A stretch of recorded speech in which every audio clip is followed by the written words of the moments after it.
Hello everyone, welcome to my daily blog. তো দেখো, এখানে দুপুরবেলা আমি স্নান করে নিয়েছি। তারপর মা আমাকে এখানে খেতে দিয়ে দিয়েছে। আজকে ছিল চিংড়ি মাছ বাটা, আলু করলা ভাজা, শসা, আর ছিল চিংড়ি মাছ, আর এখানে ডালও ছিল, যেটা আমি ভিডিও করতে ভুলে গিয়েছি। তারপর আমি খাবারটা নিয়ে চলে গেলাম খেতে। এরপর খাবার কিছুক্ষণ পরে মা আমাকে এখানে পেয়ারা আর মৌসুম্বি লেবু কেটে দিয়েছিল, তো সেটাই আমি এখানে খেয়ে নিচ্ছিলাম। তারপর দেখো, এখানে পৃথু এসেছে আমাদের বাড়িতে। তারপর ওর সাথে আমি একটু খেলছিলাম। এখানে দেখো কি সুন্দর হাসছে। আমি ফ্ল্যাশ জ্বালিয়ে ভিডিও করছিলাম বলে এখানে সুন্দর হাসছিল।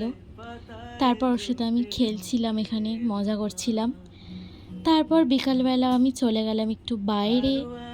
আজকের ব্লগটা এখানেই শেষ করছি। ব্লগটা ভালো লাগলে লাইক করে দিও। বাই।